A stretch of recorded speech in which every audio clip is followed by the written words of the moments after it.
Little Joe the Wrangler will never wrangle more. His days with the Bermuda, they are done.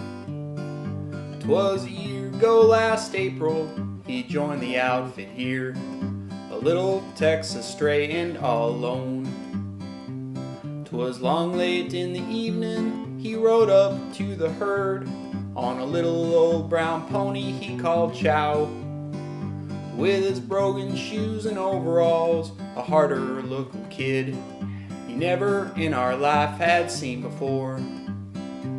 His saddle 'twas a southern cack built many years ago, an OK sprung 1 foot idly hung, while the hot roll in a cotton sack was loosely tied behind, and a canteen from the saddle horn had slung. He said he'd had to leave home, his daddy married twice, and his new ma beat him every day or two.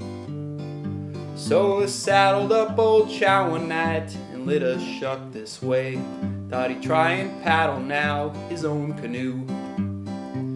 Said he'd try and do the best he could if we'd only give him work, though he didn't know straight up about a cow.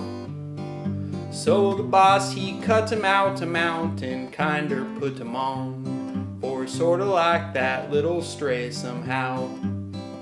Taught him how to herd the horses and to learn to know 'em all, to round 'em up by daylight if he could, to follow the chuck wagon and to always hitch the team, and to help the cocinetto rustle wood.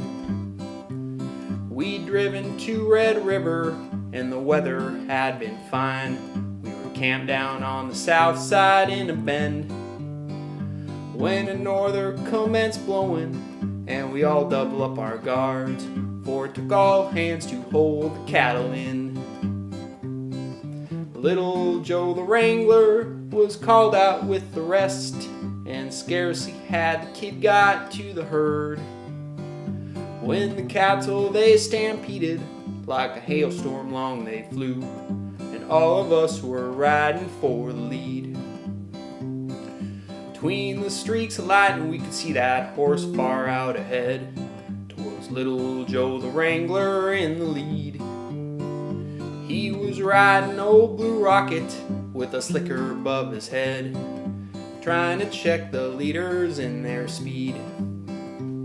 At last we got them millin' and kinder quieted down, and the extra guard back to the camp did go.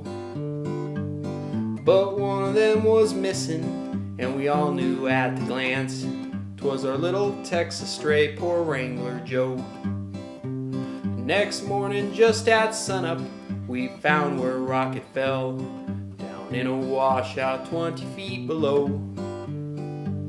Beneath his horse smashed to a pulp, his spurs had rung the knell, for a little Texas stray, poor Wrangler Joe. Little Joe the Wrangler will never wrangle more. His days with the Bermuda, they are done. 'Twas a year ago last April, he joined the outfit here, a little Texas stray and all alone.